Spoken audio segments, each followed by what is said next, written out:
Hello students, this is Abhishek Verma and welcome to our channel विद्यास थलीवाले sir. So students, आज हम आपके लेकर आए हैं क्लास 10 सीबीएसई एनसीईआरटी का इकोनॉमिक्स का chapter sectors of Indian economy का 5th वीडियो लेक्चर। जी हाँ, इसके पहले इकोनॉमिक्स के इस chapter sectors of Indian economy के हम 4 वीडियो लेक्चर्स ला चुके हैं, जिसमें हमने सेक्टर्स जो होते हैं इंडियन इकोनॉमी की उसकी बात की है। हमने ये भी देखा कि जो भी 3 सेक्टर हैं, प्राइमरी, सेकेंडरी और टर्शरी, इनके इंपॉर्टेंस क्या है। हमने उसमें ये भी डिस्कस किया है कि टर्शरी सेक्टर का इंपॉर्टेंस बढ़ने का क्या कारण है। और तो और हमने ये भी देखा कि जो भी जॉब्स होती हैं इंडिया में, जितनी भी प्रकार की जॉब्स हैं, उन जॉब्स को और ज़्यादा क्रिएट करने के क्या तरीके हैं, what are the ways to create more employment, जिसमें हमने 2 पॉइंट्स बात कर लिए थे। उसके आगे हम आज डिस्कस करने वाले हैं कि और कौन से फर्दर मेथड्स हैं जिनसे हम क्या कर सकते हैं, ज़्यादा से ज़्यादा जॉब्स जनरेट कर सकते हैं। तो आज का वीडियो बहुत ज़्यादा अमेजिंग, इंटरेस्टिंग और नॉलेजफुल रहने वाला है। वीडियो के एंड तक आप बने रहिए। तो चलिए बिना किसी देरी के आज के इस अमेजिंग वीडियो को हम शुरू करते हैं। सो स्टूडेंट्स, इसके पहले वाले वीडियो लेक्चर में हमने बात कर ली थी कि कैसे ज्यादा जॉब्स क्रिएट की जा सकती हैं, यानी कि ways to create more employment. जी हाँ, हमने बात की थी, जिसमें हमने देखा था कि पहला method technical and institutional methods है ना, कुछ टेक्निकल तकनीकी यानी कुछ टेक्निक्स मॉडर्न टेक्नोलॉजी का इस्तेमाल करके, साथ ही साथ कुछ इंस्टीट्यूट सेटअप करके, जैसे कि सॉइल टेस्टिंग इंस्टीट्यूट हो गया और कुछ ऐसा मार्केट, ट्रांसपोर्ट, इस तरह की चीजें सेटअप करके हम क्या कर सकते हैं, हम जॉब्स ज्यादा क्रिएट कर सकते हैं या जॉब ज्यादा क्रिएट करने में हेल्प कर सकते हैं। ये पहली बात थी। दूसरा हमने मेथड पढ़ा था promotion of allied agriculture. Allied agriculture मतलब खेती करो तो ऐसा खेती नहीं करो कि सिर्फ एक ही तरह की फसल बार बार उगाए जा रहे हैं या फिर सिंगल क्रॉप उगा रहे हैं। हमें क्या करना है, अलाइड एग्रीकल्चर करना है, यानी खेती के साथ साथ कुछ और वर्क ही करना होगा। जैसे फॉर एग्जाम्पल कोई किसान क्या करता है, एग्रीकल्चर कर रहा है, खेत में अनाज उगाता है, तो साथ साथ एनिमल हस्बेंड्री भी कर सकता है। इससे फायदा क्या होगा, वो जानवर रहेंगे उसके यहाँ, जानवर पालेगा तो उससे एक्स्ट्रा मिल्क मिल सकता है। जानवरों से जो काउडंग होगा, मैन्यूर, उसका मैन्यूर इस्तेमाल अपने खेत में कर लेगा और खेत में जो घास फूस होगी या फिर चारा जो है फॉडर, वो अपने खेत में उगा सकते हैं, यानी कोरिलेटेड रहेगा, यानी उससे एक्स्ट्रा इनकम भी जनरेट हो रही है। यानी हमें एग्रीकल्चर ऐसा करना है जिससे ज्यादा फायदे हो सके। दोनों जो वर्क है उसके, एनिमल हस्बेंड्री और एग्रीकल्चर क्रॉपिंग वाला, वो दोनों एक दूसरे से जुड़े हैं, एक दूसरे को हेल्प करते हैं और फार्मर को 2 तरह से इनकम जनरेट होती है। और वो एनिमल हस्बेंड्री करेगा तो देखभाल करने के लिए और लोग चाहिए, तो अपने आप जॉब जनरेट होगी। ठीक, तो इस तरह की मेथड अपना के हम ज्यादा से ज्यादा एम्प्लॉयमेंट क्रिएट कर सकते हैं। अब स्टूडेंट्स, आपको इसी को एक अदरवाइज में भी ले लेना है। कैसे कि ज्यादा जॉब क्रिएट करने का तरीका या फिर अनएम्प्लॉयमेंट दूर करने का तरीका है। एग्जाम में ये भी पूछा जा सकता है, what are the ways to remove unemployment. तो आपको यही जवाब देना है कि टेक्निकल और इंस्टीट्यूशनल मेजर सेटअप करेंगे तो जॉब मिलेगी, तो अनएम्प्लॉयमेंट दूर हो जाएगा।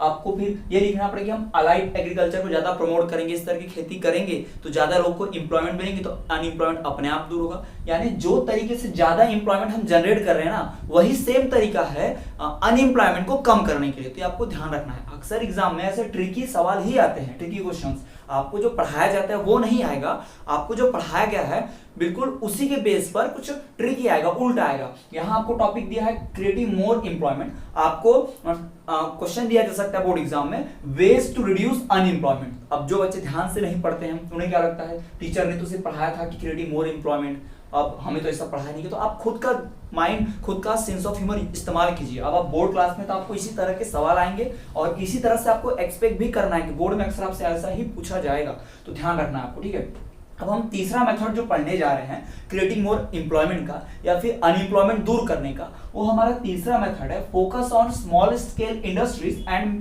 Bank credits. जी हाँ, फोकस मतलब होता है ज्यादा ध्यान देना, ज्यादा जोर देना, किसके ऊपर, small scale industries. Small scale का मतलब होता है छोटी इंडस्ट्री। आप 8th क्लास में और 9th क्लास में इसके पहले पढ़ चुके हो प्रीवियस क्लासेस में, कि वो इंडस्ट्रीज जहां पे पैसा कम लगता है, मशीनें नहीं होती है ज्यादा, छोटी मशीनें होती भी है तो, या ज्यादातर मैन वर्क ही काम करता है ना। आपने small scale and cottage industries के बारे में सुना होगा, बिल्कुल उसी तरह से। तो ऐसी इंडस्ट्रीज खोल के जहां पे बहुत पैसा ना लगता हो। दूसरा बैंक क्रेडिट्स। बैंक क्रेडिट का मतलब यहाँ लोन की बात चल रही है। क्रेडिट मतलब क्या, लोन, बैंक से लोन भी मिलना चाहिए। तो अभी आप कंफ्यूज हो रहे हैं कि स्मॉल स्केल इंडस्ट्री खोल के और बैंक से लोन देके कैसे हम ज्यादा जॉब जनरेट कर सकते हैं, तो आपका पूरा डाउट हम अभी क्लियर कर देंगे आगे टॉपिक में। ठीक है, तो चलिए हम अपना तीसरा टॉपिक पढ़ते हैं कि focus on small scale industry and bank credit से कैसे हम ज्यादा एम्प्लॉयमेंट जनरेट कर सकते हैं या फिर हम अनएम्प्लॉयमेंट को दूर कर सकते हैं। तो यही हमारा टॉपिक है। तो let us study about the focus on small scale industries and bank credits.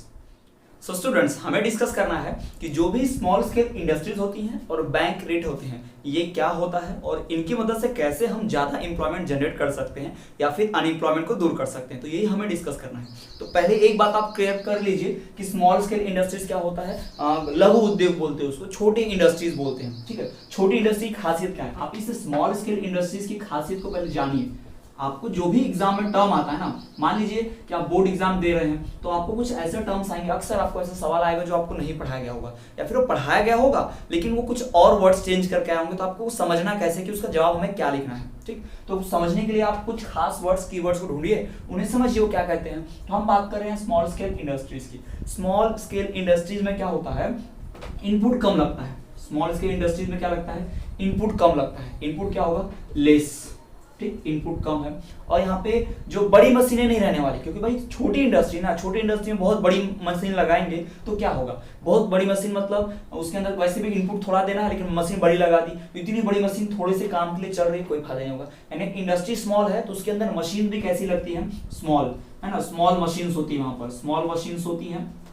या फिर कभी कभी मशीन ज्यादा नहीं होती है, वहां पर मैक्सिमम वर्क जो होता है ना इस इंडस्ट्रीज का, इस इंडस्ट्री का मैक्सिमम वर्क क्या होता है, ह्यूमन से होता है। Maximum work is done by human labour. याद रखिए, ह्यूमन फोर्स या ह्यूमन लेबर से किया जाता है, ये आपको ध्यान रखना है। ह्यूमन लेबर मतलब जरूरत से ज्यादा नहीं, ज्यादा से ज्यादा क्या ह्यूमन लेबर लगेंगे, यानी मजदूरों की आवश्यकता होगी। ठीक है, ये हम स्मॉल स्केल इंडस्ट्रीज की बात कर रहे हैं। और स्मॉल स्केल इंडस्ट्री को खोलने के लिए कोई बहुत बड़ा 400-500 एकड़ की जमीन भी नहीं चाहिए होती है। स्मॉल स्केल इंडस्ट्री जो छोटी सी 5-10-20 एकड़ की जमीन पर भी खोल सकते हैं इंडस्ट्री। ठीक है, इन स्मॉल स्केल इंडस्ट्रीज में आपको नाम गिना दे, जैसे कि चिप्स बनाने की कोई फैक्ट्री हो गई, अगरबत्ती बनाने की फैक्ट्री हो गई, या अचार बनाने की फैक्ट्री हो गई, पेपर बनाने की हो सकती है, खड्डा बनाने की हो सकता है। मतलब देखो ना, पैकेजिंग वाला जो रैपर होता है, खड्डा जिसे बोलते हैं आपकी आम बोलचाल की भाषा में, है ना, इस तरह की इंडस्ट्री को सेटअप करना ये स्मॉल स्केल इंडस्ट्रीज के अंडर आता है। तो आप जानते होंगे कि इनमें बहुत बड़ी मशीनें नहीं लगती हैं।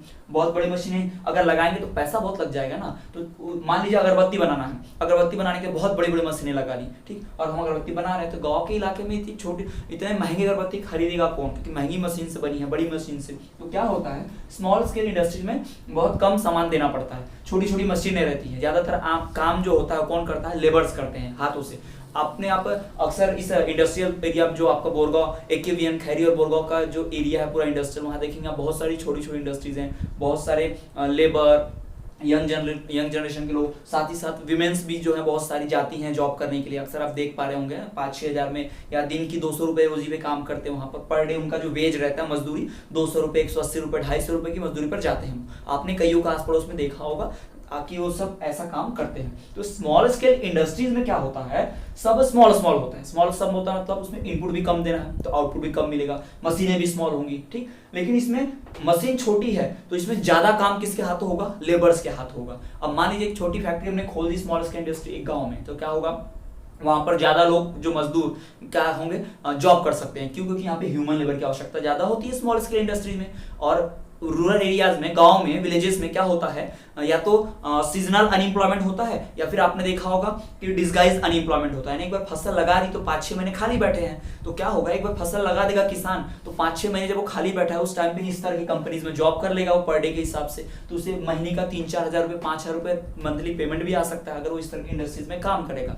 यानी साल के 5-6 महीने जो अनएम्प्लॉयमेंट रहती थी उस पूरे एरिया में, अब वो किस में कन्वर्ट हो जाएगी, एम्प्लॉयमेंट में कन्वर्ट हो जाएगी, यानी अनएम्प्लॉयमेंट दूर हो जाएगी। तो इस तरह का हम काम कर सकते हैं। और तो आप ये भी सोचिए, अगर वहां पे अचार बनाने की फैक्ट्री बनाई जा रही है ना, अचार बनाने की फैक्ट्री है, तो आसपास के लोग भी वहां पे आम उगाना, नींबू उगाना, टोमेटो वगैरह सब उगाने की कोशिश करेंगे, है ना। आप इस एरिया में ही देख लीजिए, एकेवीएन एरिया में सुरुचि जो सफल फूड प्रोडक्ट्स एक कंपनी है ना, छोटी इंडस्ट्री, इतनी भी छोटी इंडस्ट्री नहीं है बट वो स्मॉल स्केल इंडस्ट्री में ही आता है। तो वहाँ देखते हैं आप बहुत सारा प्रोडक्ट ऐसा बनता है, फूड प्रोडक्ट्स, यानी इसको फूड प्रोसेसिंग यूनिट्स बोलते हैं, है ना, कि ऐसे बहुत सारे industries, FPI, food processing industries, इस तरह की इंडस्ट्रीज को सेटअप करना ताकि आसपास बेचा जा सके, ठीक। तो ये बहुत सारा काम क्या कर सकता है, जनरेट कर सकता है लोगों के लिए, लोगों को बहुत सारा काम मिलेगा तो अनएम्प्लॉयमेंट दूर होगी। ऑब्वियस सी बात है, अनएम्प्लॉयमेंट दूर होगी मतलब क्या, एम्प्लॉयमेंट मिल रही है ना, लोगों को पैसा कमाने का एक्स्ट्रा एक मीडियम मिल रहा है। तो ये हमने जान लिया कि स्मॉल स्केल इंडस्ट्री से कैसे हम क्या कर सकते हैं, ज्यादा जॉब जनरेट कर सकते हैं या फिर अनएम्प्लॉयमेंट को दूर कर सकते हैं। ये बात तो आपको क्लियर हो गई है, ठीक है।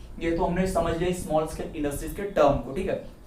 अब कभी भी आपको सवाल आए what is the contribution of small scale industries in removing unemployment, या फिर what is the criteria what is the contribution of small scale industry in increasing employment, ठीक इस तरह से, या अनएम्प्लॉयमेंट को दूर करना है या एम्प्लॉयमेंट बढ़ाना है, तो स्मॉल स्केल इंडस्ट्रीज का रोल क्या है, तो आप इसको समझ ऐसे आप समझ सकते हैं। हम पॉइंट वाइज इसको पढ़ेंगे, अभी आप ओरली समझिए, कॉन्सेप्ट समझ लीजिए, उसके बाद देखिए हम अक्सर आपको कोशिश करते हैं कि बोर्ड क्लासेस में क्या हो कि कॉन्सेप्ट समझ में आ जाए, कॉन्सेप्ट समझ में आ जाएगा तो आपको इतनी इंग्लिश तो आती है कि आप समझे हुए कॉन्सेप्ट को लिख सके, ठीक है। तो आपको बिल्कुल मैथ की तरह यहाँ भी मेथड के ऊपर ध्यान नहीं देना है, आपको कॉन्सेप्ट के ऊपर ध्यान देना है कि क्या कॉन्सेप्ट लगाया गया, उसके बाद फिर आप अपने मन से इंग्लिश में अपने हिसाब से अपने वर्ड्स में लिख सकते हैं इस सवाल का जवाब, ठीक है।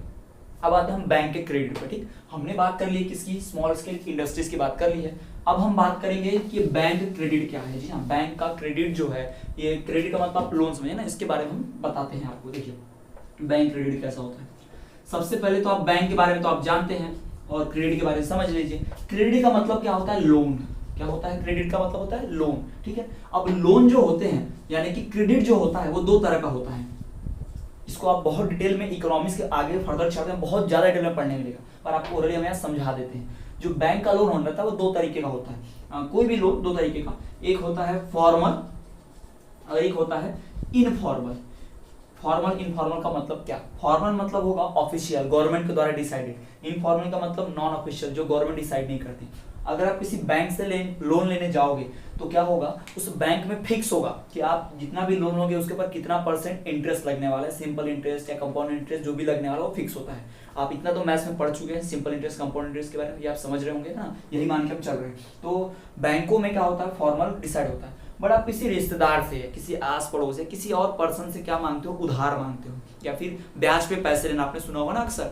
तो वो लोग क्या करते हैं, बैंक वाला नियम नहीं मानते, वो लोग अपने हिसाब से लोन बताते हैं कि हम इतना इंटरेस्ट लेंगे, 6 महीने के बाद 5,000 दिया है तो मैं 5,000 की जगह 6,000 रुपए लूंगा आपसे। ऐसा कुछ वो इनफॉर्मल, उसमें कोई फिक्स नहीं होता है परसेंटेज इंटरेस्ट का, ठीक है। और इनफॉर्मल में क्या होता है, इसमें जो लोन है इसके अमाउंट भी कम कम होता है। इनफॉर्मल सेक्टर का आपको हम बताएं तो आपने मूवीज में अक्सर देखा होगा कि वो जो जमींदार रहते हैं, मुनी मुंशी होता है या लाला जिसको भी बोलते हैं, जो पैसे देता है किसानों को अंगूठा लगवा के उनके प्रॉपर्टी के कोरे कागज के पेपर्स पे, है ना, देखा होगा आपने अक्सर मूवीज में। फिर बाद में जमीन हड़प लेता है, उनका घर हड़प लेता है, तो उस तरह का काम होता है इनफॉर्मल सेक्टर में। जबकि नॉर्मल जो शहरों में आप देखोगे बड़े बड़े बैंक्स हैं, तो बैंक में तो हम लोग खाता खुलाते हैं, अकाउंट रहता है हम लोग का, हम अप्लाई करते हैं लोन के लिए, हमें लोन मिल जाता है। जबकि गांव में अक्सर रूरल एरियाज में, अभी तो रूरल एरियाज में बैंक आ गए हैं, बट रूरल एरियाज में जिस किसान के पास डॉक्यूमेंट्स नहीं है ज्यादा, आधार कार्ड ये वगैरह वगैरह बहुत सारे प्रॉपर्टी के पेपर्स वगैरह नहीं है, उसको लोन नहीं देते हैं। तो क्या होता है, कोई भी पर्सन जिसको लोन नहीं मिलेगा, जैसे आपका एग्जांपल है और हमारा एग्जांपल लेते हैं, ठीक है, कि अगर मुझे फैक्ट्री खोलनी है तो मुझे 5 करोड़ का लोन चाहिए या फिर मुझे 50 लाख का लोन चाहिए, तो मैं बैंक जाऊंगा। बट बैंक वाले ने प्रोसेस बहुत हार्ड रखी है लोन देने की, तरह तरह के डॉक्यूमेंट्स मांग रहे हैं, या मेरे पास प्रॉपर प्रॉपर्टी नहीं है तो मुझे लोन नहीं दे रहे हैं, हेल्प नहीं मिल रही है। अब मुझे लोन नहीं मिला तो मैं फैक्ट्री खोल पाऊंगा क्या, नहीं। फैक्ट्री नहीं खुलेगी तो लोगों को मैं जॉब दे पाऊंगा क्या, नहीं। यानी कि अगर हम लोन वाला क्रेडिट वाला सिस्टम थोड़ा सुधार दें, यानी जल्दी लोन दे लोगों को, ज्यादा कंजस्टेड प्रोसेस ना बनाए, ज्यादा स्ट्रिक्ट ना रखें, तो ज्यादा से ज्यादा लोन लोग अगर ले पाएंगे तो ज्यादा लोग हो सकता है फैक्ट्री खोल पाए, ज्यादा लोग बिजनेस खड़ा कर पाए, तो क्या होगा, वो ज्यादा लोग को जॉब दे पाएंगे। अगर मैं किसी एक बैंक में जाऊँ लोन लेने और उसका नियम बहुत हार्ड है, वो मुझे लोन नहीं दे रहा है, तो मैं फैक्ट्री नहीं खोल पाऊंगा। बट अगर वहीं ऐसे बैंक में जाऊं जिसका क्रेडिट लोन अच्छा हो, जिसके जो नियम्स है, टर्म्स एंड कंडीशन आसान हो, जल्दी से लोन देते हो किसी को भी बिजनेस करने के लिए, तो क्या होगा, फट से वो मुझे लोन दे देगा, तो मैं फट से फैक्ट्री बना लूंगा। और फैक्ट्री बनाऊंगा तो अकेले तो काम करूंगा नहीं, तो क्या होगा, मैं और लोगों को हायर करूंगा, जॉब पे रखूंगा, तो उन लोगों को क्या मिला, जॉब मिला, उन लोगों को क्या मिली, इनकम मिली। तो ये भी एक तरीका है कि अगर हम बैंक के क्रेडिट लोन अच्छा कर देंगे, आसान कर देंगे, तो लोग आसानी से क्या कर सकते हैं, जॉब क्रिएट कर सकते हैं, या फिर अनएम्प्लॉयमेंट दूर की जा सकती है। और छोटा एग्जांपल देते हैं, कोई पर्सन आपने देखा होगा, ट्रक हो गया, 4 व्हीलर हो गया, ऑटो हो गया, अक्सर फाइनेंस पे लेते हैं। फाइनेंस का मतलब क्या, लोन पर लेते हैं ना, EMI भरते हैं, किस्त किस्त। तो बैंक वाले क्या करते हैं, ऑटो वालों को फाइनेंस कर देते हैं कि ये ऑटो आप लेकर जाइए हमारे बैंक से, आप थोड़ा सा, जैसे 5 लाख का ऑटो होता है तो आप 1 लाख रुपए भर दीजिए और ऑटो चलाइए, और पर मंथ आप ऑटो चला के कमा के जो पैसा कमाएंगे उसमें से इंटरेस्ट मुझे भर देना है और मेरा पैसा धीरे धीरे चुकाते चलना है। तो क्या हो रहा है, ऑटो वाले को जॉब मिल गई है, उसको सस्ते में ऑटो भी मिल गया, धीरे धीरे करके ऑटो चुका सकता है। क्योंकि उसके पास 5 लाख एक बार का देने को नहीं है ऑटो खरीदने के लिए, बट हाँ 1 लाख है और महीने का धीरे धीरे ऑटो आएगा तो चुका सकता है ना कमा के। तो इस तरीके के अगर मेथड्स अपनाई जाएंगी ना तो हम क्या कर सकते हैं, ज्यादा से ज्यादा जॉब्स क्रिएट कर सकते हैं। We can create more employment और वी कैन रिमूव अनएम्प्लॉयमेंट। ठीक, तो ये आपको कॉन्सेप्ट क्लियर हो गया होगा कि स्मॉल स्केल इंडस्ट्रीज और बैंक से क्रेडिट जो होता है ना, क्रेडिट का मतलब समझ जाइए लोन, और लोन भी कैसा होता है, फॉर्मल इनफॉर्मल। फॉर्मल मतलब जिसमें टर्म्स एंड कंडीशन फिक्स होंगी, गवर्नमेंट के द्वारा डिसाइडेड होंगी, और इनफॉर्मल में क्या होता है, गवर्नमेंट के द्वारा डिसाइडेड नहीं होंगी। इनफॉर्मल को भी अपने मन से जितना भी चाहे उतना रेट ऑफ इंटरेस्ट ले लेता है, सिंपल इंटरेस्ट, कंपाउंड इंटरेस्ट, कितना भी ले सकता है उधारी, है ना। इनफॉर्मल में अक्सर धमकाते हैं, देखा होगा आपने कि लाला मत जमींदार लोग, मुनीम लोग किसानों को ऐसे धमकाते हैं कि जल्दी मेरा पैसा वापस करो, डबल ब्याज दूंगा, घर से निकाल दूंगा, वगैरह वगैरह ना, प्रॉपर्टी हड़प लूंगा, इस तरह से होता है। तो हमें ये सब सुधारना पड़ेगा, और ये सब हम सुधार लेंगे तो अपने आप जॉब्स ज्यादा क्रिएट हो जाएंगी और अनएम्प्लॉयमेंट दूर हो जाएगा। तो ये तो हमारा मेथड रहा, focus on small scale industries and bank credits. इसके हम कुछ खास पॉइंट जो हैं वो पढ़ लेते हैं कि कैसे स्मॉल स्केल इंडस्ट्री और बैंक क्रेडिट्स को हम बढ़ाकर अनएम्प्लॉयमेंट दूर कर सकते हैं और एम्प्लॉयमेंट जनरेट कर सकते हैं। सो स्टूडेंट्स, चलिए हम बात कर लेते हैं कि कैसे कुछ मेथड्स अपना के, कौन से वो तरीके हैं अपना के जिनसे हम क्या कर सकते हैं, ज्यादा एम्प्लॉयमेंट जनरेट कर सकते हैं, जिसमें हम स्मॉल स्केल इंडस्ट्री और बैंक क्रेडिट की बात करने वाले हैं। तो देखिए, सबसे पहली बात, setting up commercial banks. Commercial मतलब होता है व्यापारिक, ट्रेड करने वाला है ना, व्यापार करने के लिए लोन देना, खेतों के लिए लोन देना, उगाने के लिए अनाज वगैरह। ठीक है, setting up commercial banks who will provide loans to farmers at cheaper rate. जी हाँ, किसानों को जो सस्ते रेट पर लोन देंगे उस तरह के बैंक्स बनाओ। तो किसान अगर पैसा नहीं होगा, सीड कैसे लगाएगा अपने खेत के लिए? जब भी खेती करना है तो किसान के पास क्या होना चाहिए, सीड होना चाहिए, एग्रीकल्चर टूल्स, ट्रैक्टर वगैरह होना चाहिए, लेबर्स को देने के लिए, वेजेस देने के लिए पैसा होना चाहिए ना। तो इस तरह की चीजें होंगी तो ही वो खेती करेगा, तो उसके पास एम्प्लॉयमेंट आएगी। यानी कि हम क्या कर सकते हैं, कॉमर्शियल बैंक सेटअप कर सकते हैं जो किसानों को लोन देंगे सस्ते दामों पर, जिससे क्या होगा, किसान अच्छा अनाज उगा पाएगा और उसके पास एम्प्लॉयमेंट होगी। दूसरी बात, by promoting small scale industry, छोटे छोटे इंडस्ट्रीज को बढ़ावा देकर, प्रमोट कर we can create more opportunity of employment for people. जी हाँ, छोटी इंडस्ट्रीज, स्मॉल स्केल इंडस्ट्रीज को ज्यादा फोकस कर उसको प्रमोट कर हम ज्यादा रोजगार के मौके, अवसर जनरेट कर सकते हैं। We can create more opportunity of employment. कैसे? तो आपको बता दिया कि इंडस्ट्री रहेगी तो उसमें सामान बनेगा, सामान बनेगा तो वहां पर क्या चाहिए, लेबर चाहिए, इस तरह से जॉब मिलेगी। अक्सर आप देखिए गांव में क्या होता है, स्वीट पोटैटो या पोटैटो चिप्स बनाने के लिए, साबूदाना बनाने के लिए, लकड़ी से अगरबत्ती बनाने के लिए, मोमबत्ती बनाने के लिए, है ना, या खड्डा बनाने के लिए, इस तरह के लिए बहुत सारी इंडस्ट्री सेटअप की जा सकती है, जिससे लोगों को वो प्रोडक्ट, यानी उस चीज के लिए प्रोडक्ट बहुत आसानी से मिलेगा। गांव में ही तो क्या होता है, आलू उगाया जाता है, आसानी से पोटैटो के लिए मिल सकता है, स्वीट पोटैटो उगाया जाता है, आसानी से साबूदाना बनाया जा सकता है, स्वीट पोटैटो से साबूदाना बनता है, पोटैटो चिप्स बनाने के लिए पोटैटो चाहिए होगा, है ना। ये सारी चीजें बनाई जा सकती है कहाँ पर, गांव में ही, इंडस्ट्रीज की मदद से, और बहुत आसानी से रॉ मटेरियल मिल जाएगा, और तो और लोगों को जॉब भी मिल जाएगी, हमारे दोनों काम हो जाएंगे। ठीक, किसानों का प्रोडक्ट भी बिक जाएगा, उन्हें बहुत दूर अपना आलू बेचने नहीं जाना पड़ेगा। ठीक है, ऐसे कर सकते हैं। स्टैब्लिशमेंट ऑफ एपीआई यानी food processing industry, establishment of food processing industries, इसको आप एग्जांपल के तौर पर देख सकते हैं। ठीक है, will help in creating more employment. जी हाँ, फूड प्रोसेसिंग इंडस्ट्रीज जैसे कि स्वीट पोटैटो, पोटैटो चिप्स, है ना, इस तरह की इंडस्ट्रीज सेटअप करके, पिकल वाली इंडस्ट्री, पापड़ वाली इंडस्ट्री सेटअप करके हम क्या कर सकते हैं, ज्यादा एम्प्लॉयमेंट जनरेट कर सकते हैं। और for example cold storage rice mill. जी हाँ, कोल्ड स्टोरेज को आप जानते हो, कोल्ड स्टोरेज मतलब ऐसा जगह, गोडाउन बनाना जहाँ पे अनाज जमा करके रखा जा सके, है ना। कई किसान ऐसे होते हैं जो अनाज उगा तो लेते हैं पर उनके पास रखने की जगह नहीं होती, तो उनका अनाज रखे रखे खराब हो जाता है, सड़ जाता है, तो उनके पास जगह नहीं होती, तो कई बार वो अगली बार से किसान क्या करता है, कम उगाने लगता है या खेती या उगाता ही नहीं है। तो इस तरह की चीज नहीं होना चाहिए। उगाने के लिए सुविधा, कोल्ड स्टोर हाउस रहना चाहिए। साथ ही साथ राइस मिल्स, आप देखते हो जो चावल हमारे पास आता है राइस, है ना, उसके ऊपर कोटिंग होती है, सफेद नहीं रहता है, उसके ऊपर कोटिंग होती है ना, भूसा जिसके ऊपर रहता है, तो उस कोटिंग का जब रहती है तो उसको पैडी बोलते हैं। तो पैडी से राइस में कन्वर्ट करने के लिए मिल्स में डालते हैं ताकि उसका छिलका निकल जाए ऊपर से और हमें चावल दिखे। ठीक है, तो ये करने के लिए पहले राइस मिल सेटअप करनी होती है। वो गाँव में रहेगी तो सारे किसान क्या करेंगे, वहां से सारा कोटिंग निकालेंगे चावल से, फिर चावल बेचेंगे। अगर वो दूर होती राइस मिल्स तो आप बहुत दूर तक उनको लेकर जाना पड़ता, क्या अपना चावल पैडी, फिर उसका चावल में कन्वर्ट करते हैं, तो बहुत प्रॉब्लम होती। तो इसलिए ये सब अगर सेटअप होगा तो किसानों को फायदा भी होगा, मिल खुलेगी तो जॉब मिलेगी, लोगों को एम्प्लॉयमेंट भी मिलेगा और किसानों को भी फायदा होगा, सबको फायदा होगा इस। ठीक, तो ये ज्यादा मेथड्स क्रिएट होंगी एम्प्लॉयमेंट, ज्यादा अवसर आएंगे, अपॉर्चुनिटी आएगी एम्प्लॉयमेंट क्रिएट करने के। तो आपने देखा स्टूडेंट्स की focus on small credits and bank credit. जी हाँ, बैंक क्रेडिट्स और स्मॉल स्केल इंडस्ट्री पे फोकस करके हम कैसे ज्यादा जॉब जनरेट कर सकते हैं, ये आपने देख लिया। अब हम बात करते हैं हमारे दूसरे मेथड की जिससे हम ज्यादा जॉब जनरेट कर सकते हैं। So students let us talk about और the other method to create more employment. जी हाँ, हम अपने एक दूसरे मेथड की बात करने जा रहे हैं जिससे ज्यादा एम्प्लॉयमेंट जनरेट की जा सकती है। तो चलिए हम देखते हैं कौन सी मेथड है, इंप्रूवमेंट इन रूरल इंफ्रास्ट्रक्चर। जी हाँ, इंप्रूवमेंट मतलब इंप्रूवमेंट आप समझ गए होंगे, बढ़ोतरी।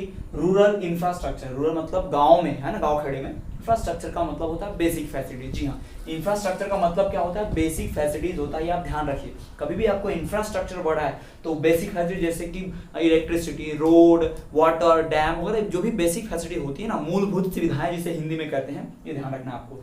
किसी भी देश का डेवलपमेंट ना इसी से नापते हैं कि इंफ्रास्ट्रक्चर कैसा है। ये डेवलपमेंट वाले चैप्टर में हम पढ़ भी चुके हैं, है ना। तो ध्यान रखिए कि अगर हम रूरल एरियाज के बेसिक फैसिलिटीज को बढ़ाएंगे, जी हाँ, अगर हम रूरल एरियाज के इंफ्रास्ट्रक्चर को यानी बेसिक फैसिलिटीज को बढ़ाएंगे तो अपने आप क्या जनरेट होगा, ज्यादा इंप्लॉयमेंट जनरेट होगा। कैसे, चलिए हम देखते हैं। सबसे पहली बात, improvement in basic facilities will result in creation of more employment, है ना। Improvement in basic facilities will create result in more employment. कैसे, किसी गांव में रोड नहीं है तो चलिए उस गांव में रोड बनाने की बात करते हैं। अब वहां पे रोड बनेगा तो क्या होगा, अपने आप बन जाएगा? नहीं, मशीन्स लगेंगी, मशीन को चलाने वाले लोग लगेंगे, लेबर्स लगेंगे। क्या मिला, जॉब। ठीक, अब एक बार रोड बन गया तो क्या होगा, सिंपल एग्जांपल देते हैं। एक गांव है बड़ा सा और एक गांव है छोटा सा, बहुत दूर है। तो गांव से लगभग 3-4 किलोमीटर दूर है वो गांव से, और वो गांव एकदम कोंटे कांटे में छोटा सा, वहां तक जाने के लिए रोड भी नहीं है पक्का, है ना। और एक गांव जो बड़ा रोड है, तो क्या होगा, फेरी वाले, दुकान वाले, जो भी ऐसे घूमने वाले लोग होते हैं, वो लोग बड़े गांव तक तो बेचने आएंगे सामान, लेकिन वो छोटे गांव तक नहीं जाते। वो छोटे से गांव में मार्केट भी नहीं लगता, सब्जी वाले भी नहीं जाते। क्यों? क्योंकि उन्हें जाने में इतनी प्रॉब्लम होती है कि वहां पर वो जाकर बेचने से, फायदा कमाने से अच्छा उनका बहुत सारा फ्यूल जल जाता है। वो ऐसा सोचते ही नहीं कि वहां जाए, उससे अच्छा हम इधर ही ज्यादा ट्रेड कर लेंगे, ऐसा सोचते हैं। फिर उस गांव के जो छोटे वाले गांव के लोग अनडेवलप रह जाते हैं, उनको सस्ता सामान नहीं मिलता, उनको बाहर गांव जाएंगे तो बहुत महंगा पड़ता है, ट्रांसपोर्ट का खर्चा लगता है, ये सारी चीजें। इसीलिए जब गांव में रोड आता है ना, वो बेसिक फैसिलिटी है। रोज आपने अगर इसके प्रीवियस वाले क्लासेस में, जैसे कि पालमपुर वाले में आपने पढ़ा भी होगा ना, रोड बेसिक फैसिलिटी होती है। रोड अगर फैसिलिटी है तो बाकी फैसिलिटी अपने आप आएगी। हम आपको बताते हैं, कई बार क्या होता है, जिस गांव में रोड नहीं होगा बड़े गांव तक जाने के लिए, एक बड़ा गांव और एक छोटा गांव, है ना, इस बड़े गांव में और इस छोटे गांव में अगर ट्रांसपोर्ट की फैसिलिटी नहीं है तो यहाँ से बच्चे यहाँ तक जाते नहीं है। कई पेरेंट्स अपने बच्चों को भेजते नहीं है हायर एजुकेशन के लिए। छोटे गांव में 8वीं-10वीं तक की स्कूल होगी, बड़े गांव में 12वीं तक की स्कूल होगी, कॉलेज भी होगा। तो क्या होता है, पेरेंट्स अक्सर अपने बच्चों को, खासकर स्पेशली गर्ल्स को, बाहर नहीं भेजते हैं, उतने दूर नहीं भेजते पढ़ने के लिए। क्यों? क्योंकि ट्रांसपोर्ट फैसिलिटी नहीं है, रोड ही नहीं है, तो गाड़ियां तो चलने वाली नहीं है ना। बच्चों के लिए वहां तक जाने में बहुत परेशानियों का सामना करना पड़ता है, तो इलिटरेट रह जाते हैं, अनएजुकेटेड रह जाते हैं, तो जॉब नहीं मिलती है। ठीक है, पढ़ेंगे लिखेंगे तो ही तो जॉब मिलेगी। और इस गांव से फेरी वाले, सामान बेचने वाले, दुकानदार, सब कब जाएंगे उस छोटे से गांव में, जब रोड का ट्रांसपोर्ट अवेलेबल होगा, रोड ट्रांसपोर्ट अवेलेबल होगा। तो हम क्या कर सकते हैं, बेसिक फैसिलिटीज बढ़ा के। मान लीजिए गांव में बिजली नहीं है तो कोई भी पर्सन, मान लीजिए कंप्यूटर सेंटर है गांव में, खोलने आएगा क्या? नहीं भाई, इलेक्ट्रिसिटी नहीं है तो कंप्यूटर क्लासेस लगा के क्या फायदा, कंप्यूटर नहीं चलने वाले हैं तो। ठीक, और मान लीजिए गांव में इलेक्ट्रिसिटी नहीं है तो जेरॉक्स सेंटर भी नहीं चलने वाला, जेरॉक्स मशीन नहीं चलेगी। यानी इस तरह की जो जॉब्स दिला सकती थी सर्विसेज, वो होती ही नहीं गाँव में, क्योंकि बेसिक फैसिलिटी नहीं भाई, इलेक्ट्रिसिटी ही नहीं है, रोड ही नहीं है ना। और हम बता दें, कोई भी पर्सन उस गांव में स्कूल खोलने भी नहीं जाएगा, है ना, कोई कोचिंग भी नहीं खोलेगा। फॉर एग्जांपल हम टीचर हैं तो हम कहाँ कोचिंग इंस्टीट्यूट खोलेंगे अपना, एक ऐसी जगह पर जहां पर ज्यादा से ज्यादा स्टूडेंट्स मिल सके हमें पढ़ाने के लिए। एक छोटे से गांव में ज्यादा स्टूडेंट मिलेंगे क्या? नहीं मिलेंगे। क्यों? क्योंकि वहां पर दूसरी फैसिलिटी नहीं है, क्योंकि वहां पर बड़ा सा स्कूल नहीं होगा। छोटे से गाँव में ज्यादा स्कूल नहीं है तो बच्चे कोचिंग भी ज्वाइन नहीं करेंगे, है ना। तो ये सारी सुविधाएं हैं, इसलिए बेसिक फैसिलिटी अगर बढ़ेंगी तो क्या होता है, ज्यादा जॉब्स क्रिएट होती हैं। हमें एक जॉब मिल जाती है, कोचिंग इंस्टीट्यूट खोल लेते तो, और हम कोचिंग इंस्टीट्यूट खोलते तो उसमें हेल्पर काम करने के लिए ज्यादा लोगों को जॉब मिलती। हम पढ़ाते जिनको तो नॉलेज मिलता, वो और एग्जाम क्रैक कर सकते थे और भी नॉलेज गेन कर सकते थे। ऐसा कोई भी टीचर या कोई स्कूल ही खुल जाती तो स्कूल में जो टीचर्स पढ़ाते हैं उनको, ये सारी चीजें हैं। स्कूल खुलेगी तो ऐसा नहीं कि बच्चे पढ़ेंगे, उसमें टीचर्स को जॉब मिलेगी, उसमें जो स्वीपर्स होंगे, झाड़ी वाले, प्यून होंगे, प्रिंसिपल होगा, उन सबको भी तो जॉब मिलेगी, बस कंडक्टर, बस ड्राइवर, उनको भी तो जॉब मिलेगी। तो बेसिक फैसिलिटी सुधारने से क्या होता है, जॉब मिलता है। फॉर एग्जाम्पल, किसी गाँव में गवर्नमेंट स्कूल नहीं है तो अगर गवर्नमेंट स्कूल खोलती है तो क्या होगा, वहाँ खाना बनाने वाली मिड डे मील के लिए 2-3 लोग को काम पे रखना पड़ेगा, उनको जॉब मिल गई। टीचर्स हायर करने पड़ेंगे, उनको जॉब मिली। प्रिंसिपल बनाएंगे, उसको भी जॉब मिली। वहाँ पे प्यून होगा, झाड़ू पोछा करने वाले लोग होंगे, उनको भी जॉब मिलेगी। यानी बहुत सारी जॉब की अपॉर्चुनिटी खुल गई। सो स्टूडेंट्स, पहला पॉइंट ये है कि गवर्नमेंट को अगर बेसिक फैसिलिटीज में इंप्रूवमेंट करेंगे तो क्या होगा, बहुत सारी जॉब की, एम्प्लॉयमेंट की अपॉर्चुनिटीज बढ़ जाएंगी। तो तो ये बात आपको ध्यान में रखना है। बाय इंप्रूविंग इन बेसिक फैसिलिटी, यानी कि इंफ्रास्ट्रक्चर को बढ़ा के, बेसिक फैसिलिटीज को बढ़ा के गवर्नमेंट क्या कर सकती है, ज्यादा से ज्यादा जॉब्स क्रिएट कर सकती है, मोर एम्प्लॉयमेंट क्रिएट कर सकती है। ये बात तो क्लियर होगी। दूसरी बात हम करते हैं, government should invest more in development. जी हाँ, डेवलपमेंट के work, for example construction of roads, construction of water tank, construction of dams, इस तरह की चीजें जिससे डेवलपमेंट भी हो, साथ ही साथ लोगों को उसमें जॉब भी मिले। अगर रोड बनाएंगे तो उसमें क्या लगेंगे, नंबर ऑफ पीपल्स, जॉब मिल गई। अगर डैम बनाएंगे तो क्या लगेगा, नंबर ऑफ पीपल, उन्हें भी क्या मिल गई, जॉब मिल गई। यानी जो भी चीजें होंगी डेवलपमेंट की, उन सब में लोगों को क्या मिलेंगी, जॉब मिलेगी। फॉर एग्जाम्पल किसी एरिया से रेलवे ट्रैक जा रहा है ना, ट्रेन लेके जाना है, ट्रेन की पटरी बनानी है, रेलवे स्टेशन बनाना है, तो क्या होगा, वहां पे ज्यादा ट्रेन की पटरी बनाने के लिए लोगों की जरूरत पड़ेगी, स्टेशन बनाने के लिए लोगों की जरूरत पड़ेगी। अब स्टेशन बनेगा तो स्टेशन मास्टर, कूली वगैरह बहुत सारे जॉब्स वहां जनरेट हो सकते हैं। आसपास बहुत सारी शॉप्स खुल सकती हैं, शॉप्स में सामान बिकेगा, तो जो लोग शॉप होगी उनको एक्स्ट्रा इनकम भी जनरेट हो सकती है। तो बहुत सारे ऑप्शन है, यानी कि डेवलपमेंट वर्क करने के साथ साथ कंट्री, शहर, जो भी हम बात करें सिटी की, रूरल एरियाज की, विलेज की, उसका डेवलपमेंट तो हो ही जाएगा, बट साथ ही साथ जो लोग उस काम में लगे हुए हैं उनका भी इंप्लॉयमेंट जनरेट हो जाएगा। यानी डेवलपमेंट प्लस इंप्लॉयमेंट एक साथ हो रहा है अगर गवर्नमेंट क्या करे, इंफ्रास्ट्रक्चर को बढ़ाए और डेवलपमेंट के वर्क करे तो। ठीक, तीसरी बात, results into more employment and production. जी हाँ, गवर्नमेंट अगर क्या करेगी, इंफ्रास्ट्रक्चर की फैसिलिटीज को बढ़ाएगी तो इससे रिजल्ट निकलेगा क्या, ज्यादा एम्प्लॉयमेंट आएगा। अभी कैसे आएगा, अभी हमने ऊपर के दोनों पॉइंट में अभी डिस्कस किया। और प्रोडक्शन भी बढ़ेगा, ज्यादा फैक्ट्री खोलेगी, लोग उसमें ज्यादा काम करेंगे, ज्यादा काम करेंगे तो ज्यादा सामान भी तो बनेगा ना, प्रोडक्शन भी ज्यादा होगा। अगर प्रोडक्शन ज्यादा होगा तो हम ना सिर्फ अपने देश में उसको इस्तेमाल करेंगे, बल्कि उसे दूसरे देशों में एक्सपोर्ट कर सकते हैं ना, यहाँ से भेज सकते हैं दूसरे देशों में। अभी इंडिया की कंडीशन कुछ ऐसी है कि बहुत सारा सामान हमें इंपोर्ट करना पड़ता है। चाइना, अमेरिका जैसी कंट्रीज से, जापान जैसी कंट्री से हम बहुत सारा सामान इंपोर्ट करते हैं, मंगाते हैं,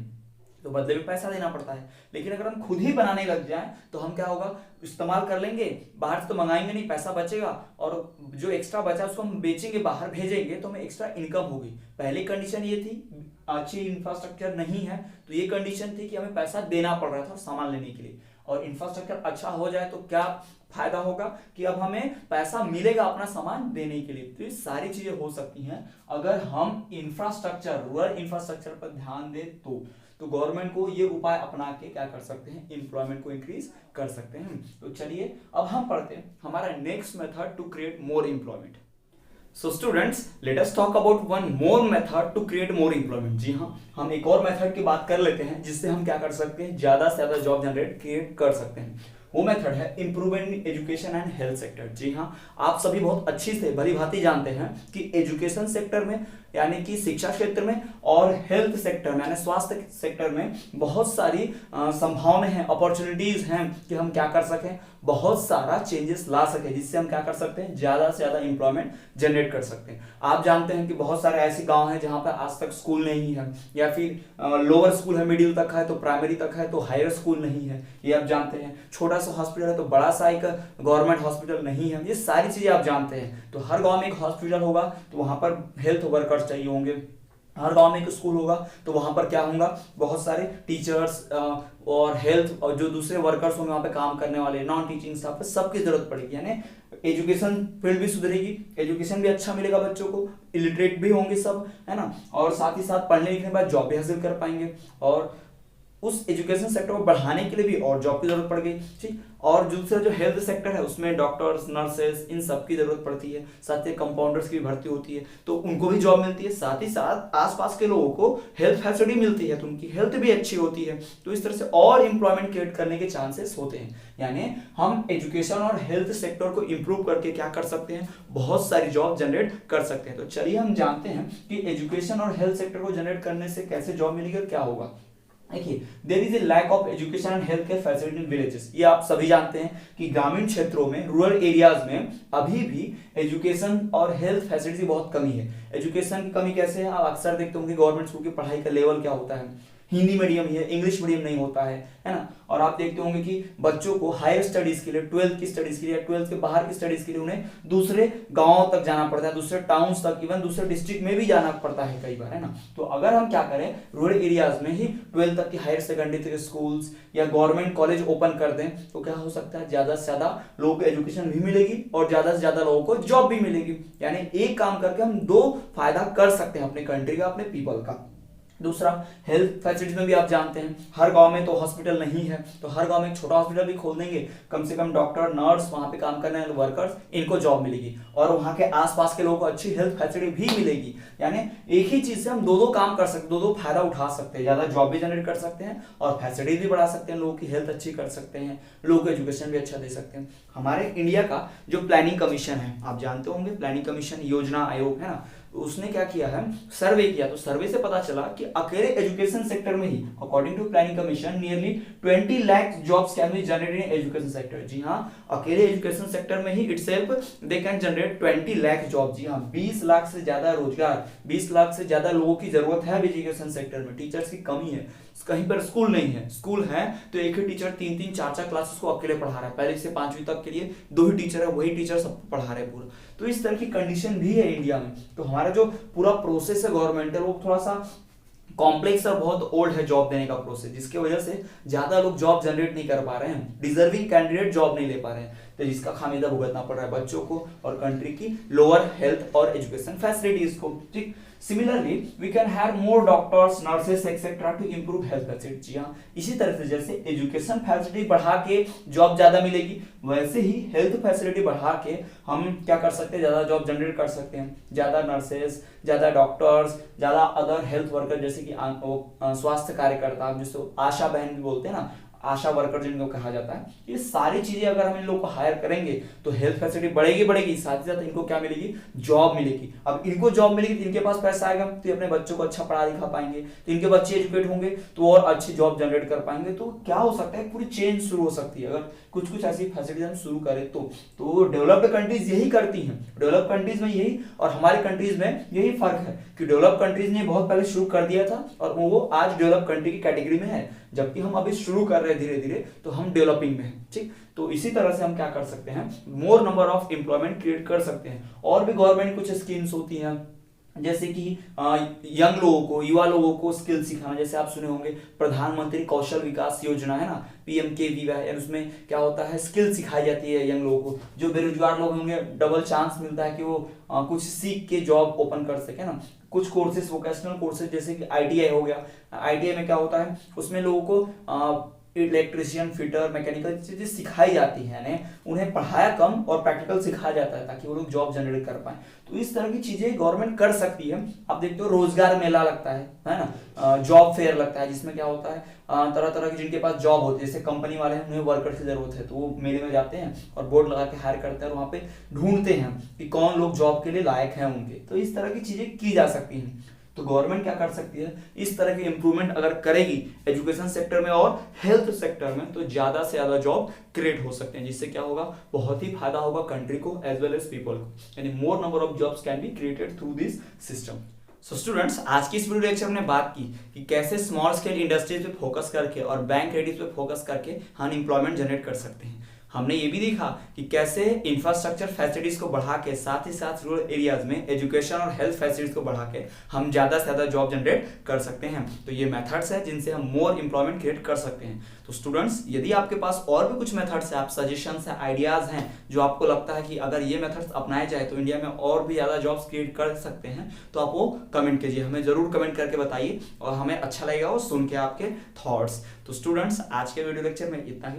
आगे का चैप्टर हम अपने नेक्स्ट वीडियो लेक्चर में कवर अप करेंगे। आपको जो भी डाउट्स हैं तो आप कमेंट कर दीजिए, हम आपको डाउट दूर करने की पूरी कोशिश करेंगे। वीडियो को ज्यादा से ज्यादा लाइक कीजिए और अपने फ्रेंड के साथ शेयर कीजिए ताकि वो भी नॉलेज गेन कर पाए। आपको साथ ही साथ नोट भी बनाते चलना है, सारे नोट्स आप प्रिपेयर कर लीजिए ताकि आपको रिवीजन करने में और स्टडी करने में हेल्प होगी या टेस्ट के वक्त आसानी होगी। तो चलिए, इसी तरह देखते रहिए और बने रहिए हमारे चैनल पे विद्यास्थली वाले सर।